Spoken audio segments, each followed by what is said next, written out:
প্রথম কথা, যে মানুষই হাতে দেখে জিজ্ঞেস করে কোন ফোন এটা, সিএমএফ এইটা কোন কোম্পানির, নাথিং কোম্পানির। এরপর অর্ধেক বলে ওহ ওই যে ব্যাকপার্টে আলো জ্বলে ওগোই। বাকি অর্ধেকের পাল্টা প্রশ্ন, নাথিং কি? ওই যে OnePlus আছে না, ওইটার একটা কো ফাউন্ডার বের হয়ে নাথিং নামের একটা কোম্পানি খুলছিল, 3-4টা ওরা ফোনও বের করছে অলরেডি।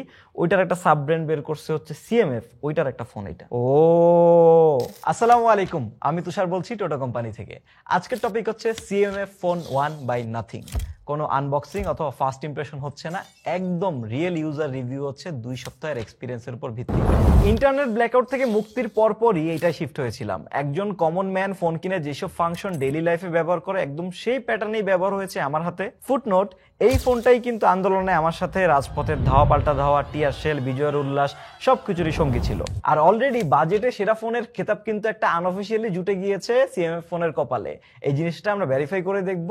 মূলত যারা সিএমএফ ফোন কেনার জন্য ভিডিওটা দেখতেছেন তাদের জন্য সবচেয়ে বেশি হেল্পফুল হবে ইনশাআল্লাহ। আর সিএমএফ ফোন 1 সবচেয়ে সেরা দামে বোধহয় পাওয়া যাচ্ছে ডেজেলে। হ্যাঁ, জ ড্রপিং প্রাইসে ফোন বিক্রি করে ফেমাস হওয়া ডেজেল এখন কিন্তু চট্টগ্রামের পাশাপাশি ঢাকায় আছে, যমুনা ফিউচার পার্কে আছে, তারা উত্তরায় আছে, তারা অ্যাড্রেস দিয়ে দিচ্ছি।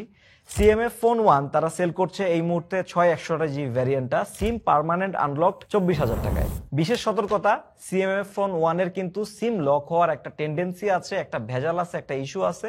সো আপনারা কেনার সময় অবশ্যই সিম আনলক দেখে নেবেন। আমাদের স্টুডিওর নিজস্ব একটা ইউনিট, এটাও কিন্তু সিম লকড হয়ে পড়ে আছে, ইউজ করতে পারতেছি না। ডেজেল থেকে নেটওয়ার্ক আনলকের নিশ্চয়তা দিচ্ছে, বোথ ভ্যারিয়েন্টই আছে এন্ড দামটাও বেশ রিজনেবল, তাই সাজেস্ট করতেছি। কন্ট্যাক্ট নাম্বার ডেসক্রিপশনে দিয়ে দিচ্ছি। সিএমএফ ফোন 1 এ শিফট হয়ে সবার প্রথম ভালো লাগার বস্তু মনে হয় এদের ইউআই অ্যাস্থেটিক্সটা। হোম স্ক্রিনটা নিজে নিজেই এত সুন্দর, এত কাজের উইজেটস সব দেখলে একটা ডিফারেন্ট ভাইব দেয় অল টাইম। এখানে স্ক্রিন অন টাইমের একটা উইজেটস আছে, এইটা আমার বেশ হেল্প করছে ভাই। 6 ঘন্টার বেশি ফোন চালায় ফেললে লাল হয়ে যায় বেচারা, বারবার মনে করায় দেয় ফোনটা ব্যবহার বেশি হয়ে যাচ্ছে। অন্যদিকে ম্যাক্সিমাম সোশ্যাল মিডিয়া অ্যাপসের আইকন কালার সিস্টেম অ্যাপসের যেই কালার সেই কালারেই, এজন্য আলাদা করা বেশ কষ্টকর। এইটার সুবিধা হচ্ছে প্রতিবার স্ক্রোল করতে করতে উদ্দেশ্যহীনভাবে ফেসবুকে ঢুকে পড়া হচ্ছে না, কারণ আইকন আলাদাই করা যাচ্ছে না অবচেতন মনে। কিন্তু প্যারা লাগতেছিল মোবাইল ডাটা এবং ওয়াইফাই একই টোগলে থাকার কারণে। একটা অন করতে টোটাল 3টা ক্লিক লাগবে কেন ভাই? আমার প্রতিদিন ফ্রিকোয়েন্টলি মোবাইল ডাটা থেকে ওয়াইফাই থেকে মোবাইল ডাটায় শিফট করা লাগে, এই জন্য আমার জন্য পেইনটা বেশি। ম্যাক্সিমাম মানুষেরই শুধুমাত্র ওয়াইফাইতে থাকতে হয়, একবার টান দিয়ে নেওয়া হবে, এক ক্লিক করে ওয়াইফাইটা অন করবে, তাদের জন্য তো পেইন হবে না। বাট যারা আমার মতন একদম mobile data to wifi to mobile data করেন, তাদের জন্য পেইন, 3টা ক্লিক করা লাগে। এমনি আমি কোনো বাগ ভাল্লুকের দেখা পাই নাই এই পর্যন্ত, একদম ক্লিন এক্সপিরিয়েন্স পেয়েছি। অ্যান্ড্রয়েড ইউআই হিসেবে নাথিং ওএসকে যথেষ্ট ভালো পজিশনে আমি রাখবো। ওরা প্রচুর আপডেট পুশ করে, এইটা তার পিছনে বড় একটা কারণ। অলরেডি 2টা আপডেট পেয়েছি আমি, 2 বছরের ওএস আপডেট এবং 3 বছরের সিকিউরিটি আপডেট দিবে এই ফোনে নাথিং, সেটা ওরা প্রমিস করেছে। আই থিঙ্ক দ্যাটস এনাফ এমন বাজেট ফোনের জন্য। আমি কিন্তু প্রচুর পজিটিভ এটার ব্যাটারি ব্যাকআপ নিয়ে। আমি অনেক দিন ট্র্যাক করেছি ইউসেজের মধ্যে ব্যাটারি ব্যাকআপ কেমন দিচ্ছে, এসওটি কেমন আসতেছে, অ্যান্ড ম্যাক্সিমাম দিন মোবাইল ডাটা অন থাকা অবস্থায় মিডিয়াম ইউসেজ, মানে সোশ্যাল মিডিয়া অ্যান্ড আদার হাবিজাবি ইউসেজ করে 10 থেকে 12 ঘন্টা পর্যন্ত আমি স্ক্রিন অন টাইম পেয়েছি, অ্যান্ড 120 হার্জ রানিং থাকা অবস্থায়। কিন্তু এটা কিন্তু অ্যাকচুয়ালি একটা বিশাল ব্যাপার। যারা ব্যাটারির জন্যই ফোন খুঁজেন তাদের জন্য এইটা খুব ভালো একটা ফোন হবে। অ্যান্ড আমি অলরেডি ছাপ্পা একটা লাগাই দিতে পারি এটার পিছনে, যে একটা ছোটোখাটো আকারের ব্যাটারি কিং এই ফোনটা আমার ইউসেজে যেটা পেলাম। একদম হেভি ইউসেজ, যারা গেমিং টাইপের হেভি ইউসেজের কথা বলেন, সেই ডাটাটা আমার কাছে এক্স্যাক্টলি নাই। বাট মিডিয়াম রেগুলার যে টাইপের ইউসেজ প্রতিটা মানুষ করে থাকে স্বাভাবিকভাবে, সেইটার জন্য এটা খুবই ভালো। বাট ব্যাটারির ক্ষেত্রে একটা ক্যাচ আছে। মূলত বক্সে ওরা কিন্তু চার্জার দেয় নাই, type C to type C cable দিয়ে দিছে বক্সে। অ্যান্ড অরিজিনাল চার্জার যদি আপনি কিনতে পারেন তাহলে ভালো, অন্যথায় বাকি সব চার্জার দিয়ে সে নিজেই জানায় দেয় ফুল স্পিডে চার্জ নিচ্ছে না, অথবা আপনি বুঝতেই পারবেন যে ফুল স্পিডে চার্জ হচ্ছে না। ক্যামেরা নিয়ে নানান মানুষের নানান রকম চাহিদা থাকে। এখন মূলত 25,000 টাকার নিচের ফোনগুলোতে ইন্টারন্যাশনাল ব্র্যান্ডরা আলট্রাওয়াইড লেন্স দিয়ে অফ করে দিছে, নাথিংয়েও সেম জিনিসটা হয়েছে। আমি এই দুধভাত আলট্রাওয়াইড, যেটা 25-20 হাজার টাকার একটা ফোনে যে আলট্রাওয়াইডটা দেয় ওটার দুধভাত আলট্রাওয়াইডই বলি, সেটা নিয়ে আমি খুব একটা বদার্ড না। যখন প্রাইমারি ক্যামেরাটা খুব স্ট্রং হয়, 50 মেগাপিক্সেলের সনি IMX882 প্রাইমারি সেন্সর দেয়া, চলার মতো ছবি তুলে সর্বোচ্চ বলবো, colour base social media ready type, portrait তুললে ফর্সা বানায় ফেলে, মাঝে মাঝে ইউজেবল ছবি পেয়ে যাবেন, কখনো কখনো 2-4টা ভালো ছবিও পেয়ে যাবেন। বাজে ছবি দিবে এমন পরিস্থিতিতে আমার খুব একটা পড়তে হয়নি অনেস্টলি। বাট সার্বিক বিবেচনায় আমি গুড বয় লেভেলের বলবো গোটা ক্যামেরা সিস্টেমটাকে। এইখানে আলাদা করে বললে পোর্ট্রেট মোডে 2x অপশনটা এবং ভিডিওতে 4K 30 FPS with good to decent stabilisation, এই 2টা ফিচারকে সাধুবাদ জানাবো আলাদা করে। 16 মেগাপিক্সেলের ফ্রন্ট ক্যামেরাটাকেও আমি গ্রিন ফ্ল্যাগের মধ্যে রাখতে যাচ্ছি, ভালো কিছু সেলফি অবশ্যই তোলা সম্ভব। তবে এইটাকে কিন্তু ক্যামেরার জন্য আমি 100% অথবা 90% অথবা 80%ও রেকমেন্ড করতে পারতেছি না। একটা ভালো ফোনের সাথে জুতসই বা চলনসই ক্যামেরা, হ্যাঁ ওইটুকু পর্যন্ত ঠিক আছে। আর এখানে একটা সাইড নোট আছে, যেমন ফোনে কিন্তু ক্যামেরা টু এপিআই এর হাইয়েস্ট সাপোর্ট নাই। এলএমসি ক্যাম আপনি ইউজ করতে পারবেন, তবে মনের আনন্দে সব কিছু না। একটু খুঁজলেই কন্টেন্ট পেয়ে যাবেন জি ক্যামে কেমন রেজাল্ট দিচ্ছে সিএমএফ ফোন 1। শুধু ক্যামেরায় না, আমার ডিসঅ্যাপয়েন্টমেন্টটা ভিজুয়াল এক্সপিরিয়েন্সের ক্ষেত্রে ছড়িয়ে যাচ্ছিল। এইটা দুই ফেজের ঘটনা। প্রথমত, আমি তো ডিসপ্লে দেখে পুরো খুশি, গেঞ্জির ভাষায় যেটাকে পুকি ফিলিং বলে। অ্যামোলেড ডিসপ্লে দিছে, 120 হার্জ রিফ্রেশ রেট, তাও আবার রিফ্রেশ রেটটা খুব ভালোভাবে ফিল করা যাচ্ছে। ব্রাইটনেস পুরা চরম, আউটডোরে দেখতে কষ্ট এমন ওয়ার্ড এই ডিকশনারিতেই নাই। টাচ রেসপন্স সুপার, সবকিছু স্মুথ এবং সুন্দর কালার। ইউটিউবে 4K HDR ভিডিও চলতেছে, ভাই 25,000-এর নিচে আর কি চাই। কিন্তু সমস্যা বাঁধলো যখন আমি ভিডিও দেখতে গেলাম, খেয়াল করলাম এইটাই সিঙ্গেল একটা বটন স্পিকার দিছে, কোনো স্টেরিও স্পিকার দেয়া নাই। আমি যখন ফ্যান ছাইরা কোনো ইউটিউব ভিডিও দেখতেছি, ম্যাক্সিমাম কথাবার্তা শুনতে আমার কষ্ট হইতেছে। সো যারা ইয়ারফোন একদম ব্যবহারই করেন না আমার মতন, ব্যবহার না করে থাকেন, তাদের জন্য এটা রেড ফ্ল্যাগ। এইটা লাউড স্পিকারের যে সাউন্ডটা, সেটা সোজা বাংলা কথায় আরো বেটার হওয়া, আরো লাউড হওয়া দরকার ছিল। অন্যদিকে ডিসপ্লেতে কোনো প্রোটেকশন ব্যবহার করা হয় নাই যদ্দূর জানি, এটা একটা নেগেটিভ থিং। আপনারা গ্লাস প্রোটেক্টর ব্যবহার অবশ্যই করবেন তাই। আর নিচের দিকের যে বেজেলটা আছে, চিন যেটাকে বলে, একটু বড়। তবে এতদিনের ব্যবহারে আমার সেটা নিয়ে অনেস্টলি অভিযোগ নাই। তবে ভাই এটার যে ভাইব্রেশন মোটরটা ব্যবহার করছে, একদম ক্র্যাপ, লিটারালি মুড়ির টিনের মতন একটা অবস্থা, বাজেট ভাইব্রেশন মোটর বলে কথা। আর একটা জিনিস, অ্যামোলেড ডিসপ্লে যেহেতু, এই ফোনে গ্রিন লাইন অথবা ভার্টিক্যাল লাইন আসার সম্ভাবনা রয়েছে, আপনারা নিজ দায়িত্বে কিনবেন। অন্যদিকে পারফরমেন্স নিয়ে আমি খুব একটা চিন্তিত ছিলাম না আসলে। ল্যাগ না করলেই হয় এমন একটা টার্মে আমি ইউজ করতেছিলাম সত্যি বলতে। মিডিয়াটেক ডায়মেনসিটি 7300 চিপসেট দেয়া এটায় 6GB LPDDR4X র্যাম এবং 128GB UFS 2.2 স্টোরেজ দেয়া আছে। সত্যি বলতে চমৎকার পারফরমেন্স পেয়েছি ডে টু ডে ইউসেজে। আমি একবার বেঞ্চমার্কও দেখি নাই নিজে, খালি একটা ইউজারের মতো ইউজ করে গিয়েছি। 20+ অ্যাপস ইনস্টল ডান ছিল আমার।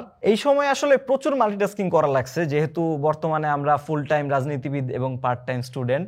বাট মাল্টিটাস্কিং এর সময় কখনো ল্যাগে দেখা পাইনি আমি। অ্যাপ ওপেনিং ক্লোজিং স্মুথ ছিল, 6GB র্যাম এনাফ লাগতেছিল আমার ক্ষেত্রে। ব্যাকগ্রাউন্ডে ভালো অ্যাপ হোল্ড করতে পারতেছিল, দুই একবার নিজেও চমকায় গেছি, আরে এই অ্যাপটা এখনো রিস্টার্ট নেয় নাই, কেমনি কি। সবচেয়ে ভালো ব্যাপার ছিল, একটা সিঙ্গেল দিনও এই ফোনটা ইউজ করে গরম করতে পারি নাই, হিটিং এর দেখাই পাই নাই ডে টু ডে টাস্কে। আমি ভাই এই ফোনে গেম খেলি নাই, সো এই সংক্রান্ত কোনো ডাটা আমি দিতে পারতেছি না। এন্ড আমার মনে হয় না যারা সিএমএফ ফোন 1 কিনবে তারা গেম খেলার জন্য ডেডিকেটেড কোনো কিছু খুঁজতেছে বা গেম খেলার জন্য কিনবে।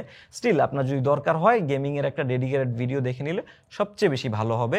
আমি মূলত রেগুলার ডে টু ডে টাস্কে একটা কমন ম্যানের যেই ধরনের ইউসেজ প্যাটার্নটা, প্র্যাকটিক্যাল ইউসেজ, সেদিকে বেশি ফোকাস দিতে বিশ্বাসী, অ্যান্ড সেদিকে দিয়েছিলাম। ল্যাগ, তারপরে হচ্ছে হ্যাং, এইসব কোনো ঝামেলা আমার পড়তে হয় নাই। বাট আপনারা যখন লং টার্ম চালাবেন, 6 মাস 1 বছর পরে টুকটাক ল্যাগ দিবে, স্টার্টার দিবে, হ্যাঁ এগুলো আসতেই পারে। বেশি অ্যাপস ডাউনলোড করলে, ইনস্টল করলে, বেশি চাপ পড়লে, স্টোরেজ ফুল হইলে ল্যাগ ট্যাগ আসতেই পারে, সেটাও কিন্তু স্বাভাবিক। সবচেয়ে বেশি কষ্ট পাইছি যখন দেখছি এই ফোনে NFC নাই। আমার থেকেও বেশি কষ্ট ছিল আমার এক ছোট ভাই, ও একটা নতুন বিজনেস দিছে যেটার নাম হচ্ছে অর্ব কার্ডস। বেচারা খুবই প্রিমিয়াম কোয়ালিটির NFC ইনেবলড বিজনেস কার্ড বেচা শুরু করছিল, খুবই কাস্টমার ফ্রেন্ডলি দামে। প্লাস্টিকের আছে, মেটালের আছে, নিজের মতো কাস্টমাইজেবল ডিজাইনও আছে। কার্ড ট্যাপ করলে নিজস্ব সাইটে প্রত্যেক ইউজারের আলাদা আলাদা পেজে নিয়ে যাবে, প্রচুর কাস্টমাইজেশন অপশনও ছিল। এখন যদি ফোনে NFC না দেয়, তাহলে অর্ব কার্ডস এর মতো যে ব্যবসাগুলো আছে, NFC কার্ড যারা সেল করতেছে, তাদের ব্যবসাটা কই যাবে ভাই বলেন তো? এছাড়াও আমার বড় কনসার্নের জায়গা ছিল দুইটা। প্রথমত হচ্ছে কানেক্টিভিটি অ্যান্ড নেটওয়ার্কের যেই ব্যাপারটা। আমি জিপি সিম ইউজ করি, অনেক কঠিন টেস্ট করছি, কল ড্রপের ইস্যু খুব একটা পাইনি, যেটা ইউজুয়াল বাংলাদেশের সিম কোম্পানিগুলোর মধ্যে থাকে সেটাই। অ্যান্ড কল কোয়ালিটি খুব ভালো ছিল, ইয়ারপিস দিয়ে খুব ক্লিয়ারলি সাউন্ড শোনা যায়, অ্যান্ড কলিংয়ের জন্য দিস ইজ গুড। ওয়াইফাই এর ক্ষেত্রেও ভালো বলবো, কোনো প্যারা দেয় নাই। 2.4 এবং 5 উভয়ে আমি ব্যবহার করেছি লং টাইম ধরে। ফোনটা ওয়াইফাই 6ও সাপোর্টেড। ভোল্টি বা 4G প্লাস যেটাকে বলে, সেটা কিন্তু এই ফোনে আমি একদম শুরু থেকেই পাচ্ছিলাম। জিপি সিমে যখন থেকে সিমটা ইনসার্ট করছি তখন থেকেই ক্লিয়ার কল কোয়ালিটি দিচ্ছিল। বাট একটা ঝামেলা পাইছি, সেটা হচ্ছে সিম নেটওয়ার্ক 2G করা যায় না। সেকেন্ড মোবাইল ডাটা শাটডাউনের সময় অনেক কেরাঞ্চি করে দেখতেছিলাম ডাটা অন করা যায় কিনা। ফেসবুকে ওয়াইফাই দিয়ে দেখতেছিলাম যে একবার 4G থেকে 2G-তে যান, এরপরে আবার 4G-তে গেলে ডাটা কাজ করা শুরু করবে। তখন সেটিংসে গেছি 2G করতে, যায় দেখি 2G-র অপশনই নাই। এখন সবচেয়ে শেষে আলাপ করছি সবার আগে যেটা নিয়ে মানুষ কথা বলেছে এবং সবচেয়ে বেশি কথা বলেছে এই ফোনের, ডিজাইন এবং রিমুভেবল ব্যাকপার্ট। সিএমএফ ফোন বাকি 10টা ফোনের সাথে নিজেকে আলাদা করছে এভাবেই। স্ক্রু খোলা যায়, ব্যাকপার্ট পাল্টানো যায় নিজে নিজে, কিছু অ্যাক্সেসরিজ ইউজ করা যায় যেগুলো এই নিচের ডায়ালের মতো জিনিসটাকে কাজে লাগায়। অনেস্টলি অ্যাজ এ ইউজার আমি এক ফুটও চিন্তিত ছিলাম না ওইসব বিষয় নিয়ে। একটা প্লাস্টিকের ফোন, ভালো কোয়ালিটির, শক্তপোক্ত লাগতেছে, ফিঙ্গারপ্রিন্ট পড়তেছে না, আমার প্যারা কম দিবে, এগুলো নিয়ে আমি ফোকাস ছিলাম। হ্যাঁ, এখন স্টেবল একটা সময় থাকলে আমি ডেজেল থেকে 2000 টাকা দিয়ে অন্য কালারের একটা ব্যাকপার্ট কিনতাম হয়তো। এক মাস এইটা, অন্য মাস ওইটা দিয়ে ব্যবহার করতাম, পোলাপাইন কথা তুলতো, নিজের কাছেই ফ্রেশ লাগতো, এই তো।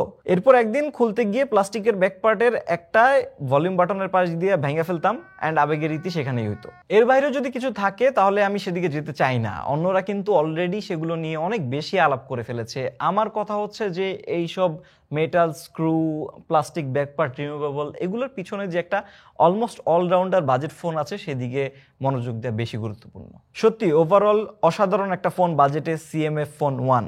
এখন 24,000 টাকায় এটা গুড ডিল, 21-22 টাকায় চমৎকার ডিল হবে। আমি নিজে জেনুইনলি এই ফোনটাকে রিকমেন্ড করি। অলরেডি অফলাইনে 5-7 জনকে রিকমেন্ড করছি, কেউ কিনছে কিনা এখনো জানি না, বাট আমি রিকমেন্ড করছি। ইনিশিয়াল ইউসেজে আমার ইমপ্রেশন এটার প্রতি পজিটিভ।